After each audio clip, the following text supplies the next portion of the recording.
अब हम अपने पेजेस और कंपोनेंट्स पे प्रॉपर काम शुरू करते हैं। और सबसे पहले हम अपना नेविगेशन सेट कर लेते हैं। तो यहाँ पे हम इंस्टॉल करते हैं रिएक्ट राउटर टॉम, और इसके इंस्टॉल होने का वेट करते हैं।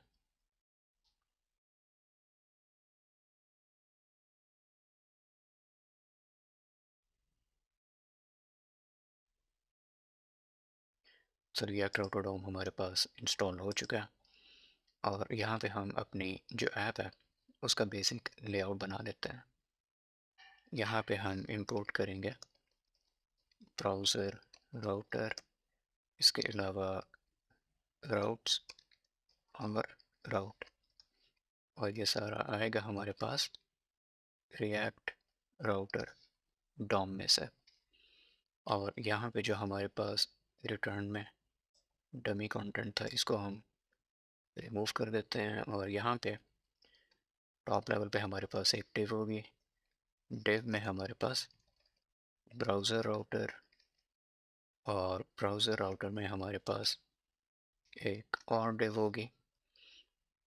और जैसे हमने डिज़ाइन में देखा था कि हमारे पास जो भी कंपोनेंट्स हैं, जो भी पेजेस हैं, सबसे ऊपर वहाँ पे नैवबार होगा। नैवबार के नीचे पेज का जो भी कंटेंट होगा वो होगा, और एंड पे हमारे पास एक फुटर होगा। तो जितने भी पेजेस हैं उनमें जो नैव बार है और जो फुटर है वो सेम है, और जो पेज का असल कंटेंट है वो चेंज हो रहा है।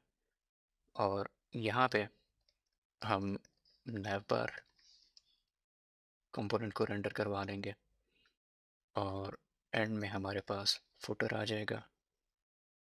और यहाँ बीच में जो कंटेंट होगा वो पेज के हिसाब से चेंज होगा, और उसके लिए हमें राउटिंग चाहिए होगी।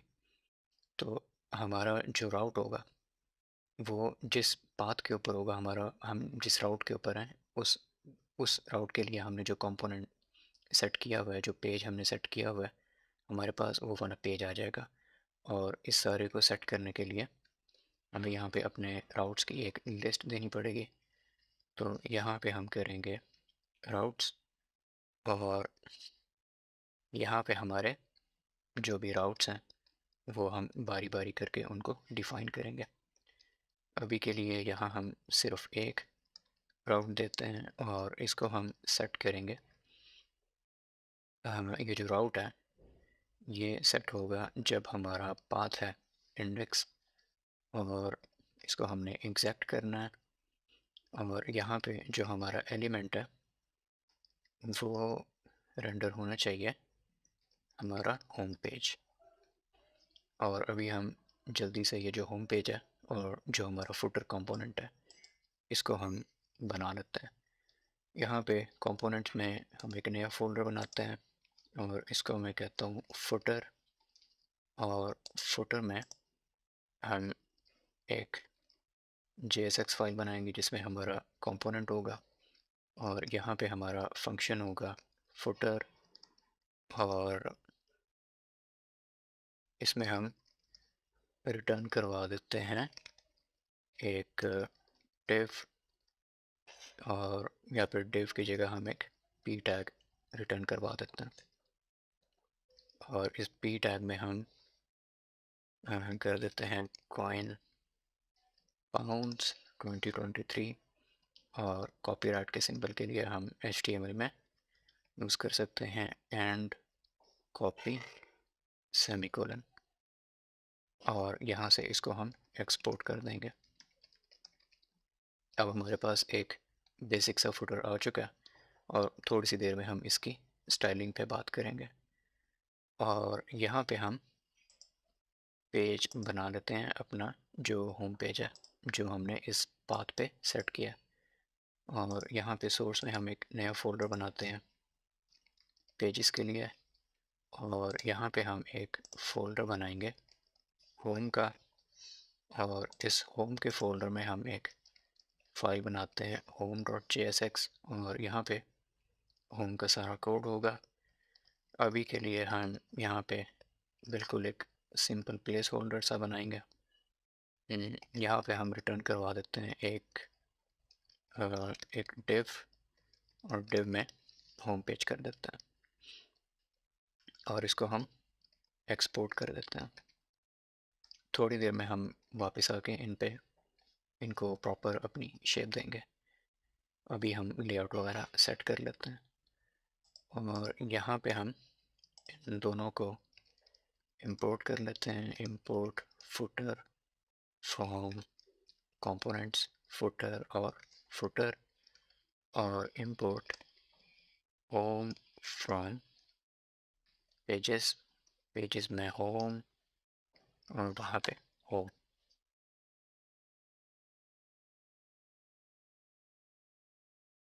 और हमारी ऐप कंपाइल हो रही है। और अब अगर हम अपने ब्राउज़र में जाके देखें तो यहाँ हमारे पास नैब बार है टॉप पे, उसके बाद होम पेज है क्योंकि हम अभी इंडेक्स पे हैं, और यहाँ पे हमारे पास कॉइन बाउंस 2023 ये हमारा फुटर शो हो रहा है।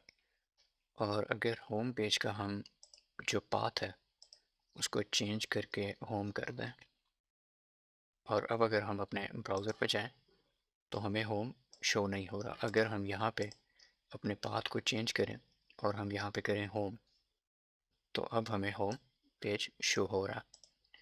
अब हम इस लेआउट को सेट कर लेते हैं। यहाँ पे अगर हम देखें जो हमारा फुटर है उसको यहाँ पे बिल्कुल नीचे होना चाहिए था। होम पेज हमारा यहाँ पे सेंटर में होगा और नैव बार हमारा टॉप पे होगा। यहाँ पे हम अब इसको थोड़ा स्टाइल कर लेते हैं। हमारी जो app dot C S S है, कंसिस्टेंसी के लिए इसको भी हम मॉड्यूल बना लेते हैं, module dot C S S. और यहाँ पे हम एक कंटेनर की क्लास बनाएंगे और कंटेनर को हम लेफ़्ट राइट टॉप बॉटम चारों साइड से मार्जिन दे देते हैं 20 का।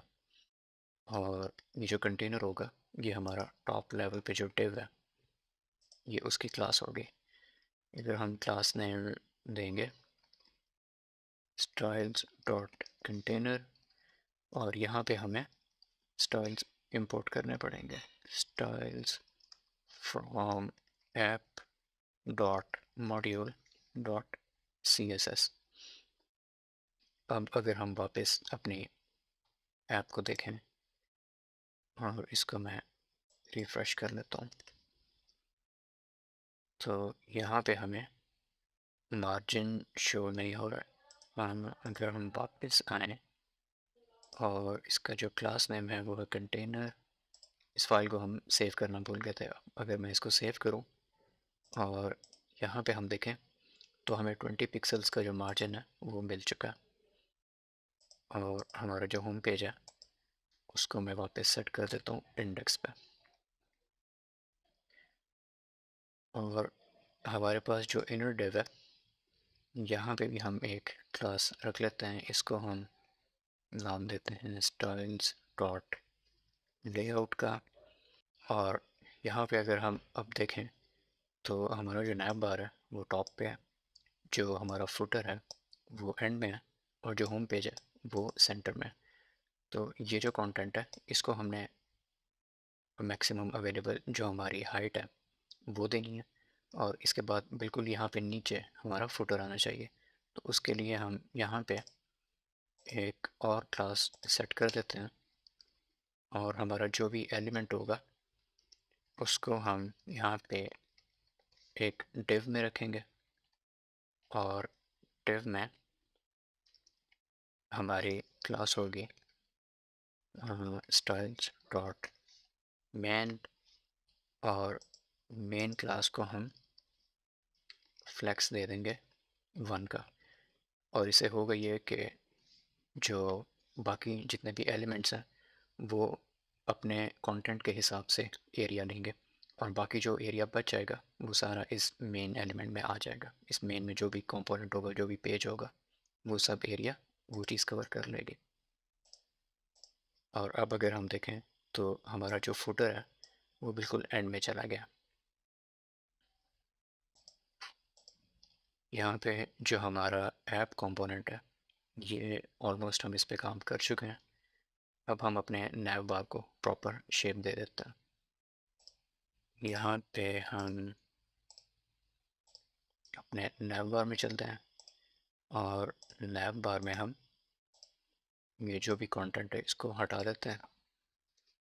और जैसे हमने अपने डिज़ाइन में देखा था, हमारे पास एक लोगो होगा कॉइन बाउंस का, उसके बाद हमारे पास 4 लिंक्स होंगे होम पेज के लिए, ब्लॉग्स पे जाने के लिए, क्रिप्टो करेंसीज पे जाने के लिए और एक ब्लॉग सबमिट करने के लिए। और अगर यूज़र ऑथेंटिकेटेड है तो हमारे पास एक बटन होगा बिल्कुल एंड में साइन आउट के लिए। और अगर यूज़र ऑथेंटिकेटेड नहीं है, लॉगिन नहीं किया हुआ उसने, तो हमारे पास 2 बटन होंगे, एक साइन अप के लिए और एक लॉगिन के लिए।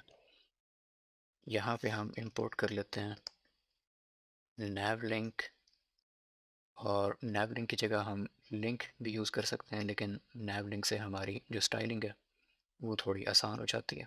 यहाँ से हमें बाय डिफ़ॉल्ट प्रॉप्स मिल जाते हैं, जिनकी वजह से थोड़ा हमारे आसान हो जाता है कि हम अभी किस लिंक पे हैं, हमारा कौन सा एक्टिव राउट है। और यहाँ पे हम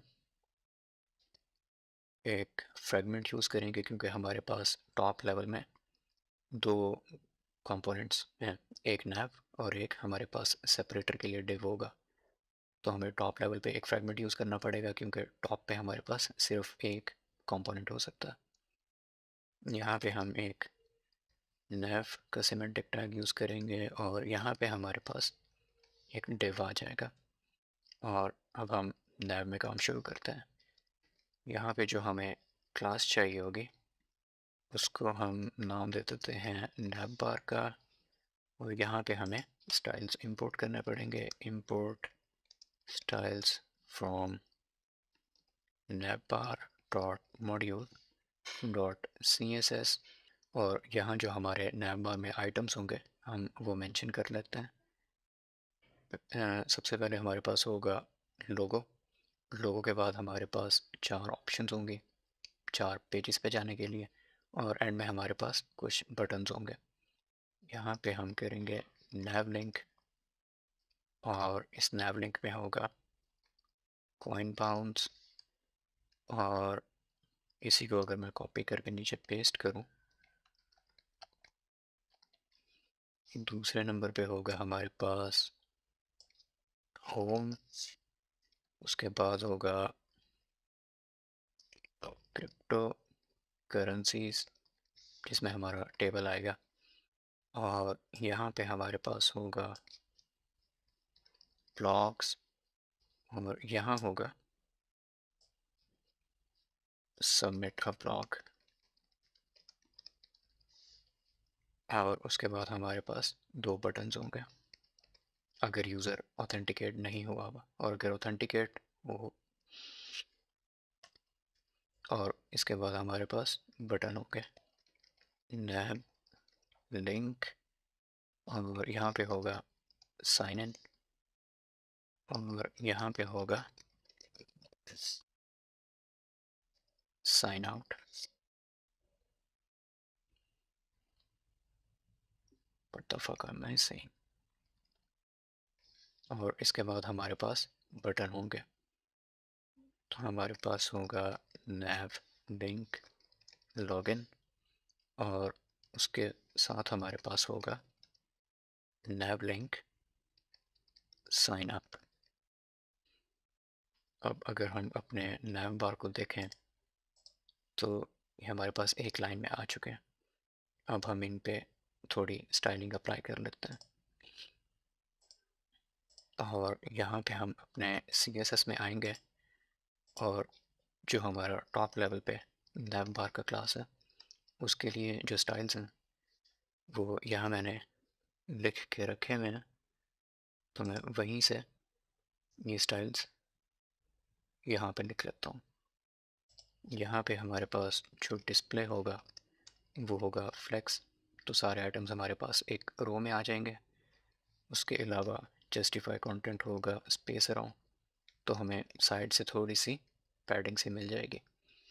और अलाइन आइटम्स हम करेंगे सेंटर, तो हम वर्टिकली सेंटर में आ जाएंगे। और पैडिंग होगी हमारे पास 20 पिक्सल्स और 0, तो हमारे पास जो पैडिंग होगी टॉप और बॉटम पे वो 20 होगी, लेफ़्ट राइट से कोई पैडिंग नहीं होगी। और मार्जिन होगा 20 पिक्सल्स और ऑटो, और ये हमें हॉरिजॉन्टली सेंटर कर देगा। और विड्थ हम लेंगे जितनी हमने विड्थ इनहेरिट की थी उसका 80%, जितनी अवेलेबल विड्थ है उसका 80%।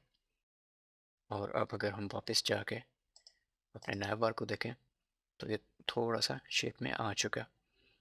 और अब हम अपने लोगो को स्टाइल करते हैं, और हमारा जो लोगो है उसमें हम फ़ॉन्ट साइज़ को कर देते हैं 32 पिक्सल्स, फ़ॉन्ट वेट को हम कर देते हैं 900 का 800 कर लेते हैं।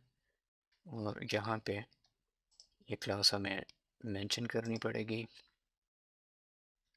यहाँ पे हम कर देते हैं क्लास नेम स्टाइल्स डॉट लोगो, और वापस अगर हम जाके देखें इसको तो ये ऐसा हमें शो हो रहा है। और ये जो अंडरलाइन है ये हमें नैव लिंक की वजह से मिल रही है, तो इसको भी हम हटाएंगे। और यहाँ पे हम दो क्लासेस बनाएंगे, एक्टिव स्टाइल और इनएक्टिव स्टाइल। एक्टिव स्टाइल उस एलिमेंट पे हम अप्लाई करेंगे जिस पाथ पे करंटली हम प्रेजेंट हैं, और उसके अलावा जो भी हमारे पाथ्स हैं उन पे हमारा इनएक्टिव स्टाइल अप्लाई होगा। और यहाँ पे हम करते हैं एक्टिव स्टाइल, और एक और क्लास होगी इनएक्टिव स्टाइल।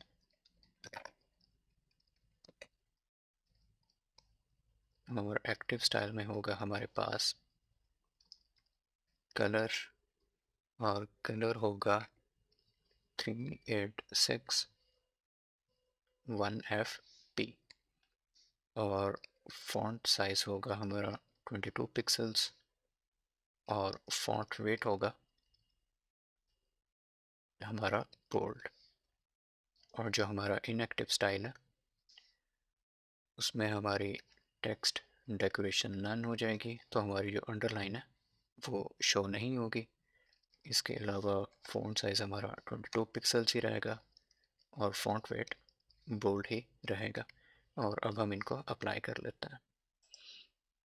यहाँ पे जो हमारा लोगो है उस पर हमने इन दोनों क्लासेस को अप्लाई नहीं करना, तो इसको हम इनएक्टिव ही कंसीडर करेंगे। और इस पे अगर हमने मल्टीपल क्लासेस अप्लाई करनी है तो इसको हम एक टेम्पलेट लिटरल बना लेते हैं, और यहाँ पे इसको हम एक्सेस करेंगे इस तरीके से। और यहाँ पे जो दूसरी क्लास हमने अप्लाई करनी है वो होगी इनएक्टिव स्टाइल। और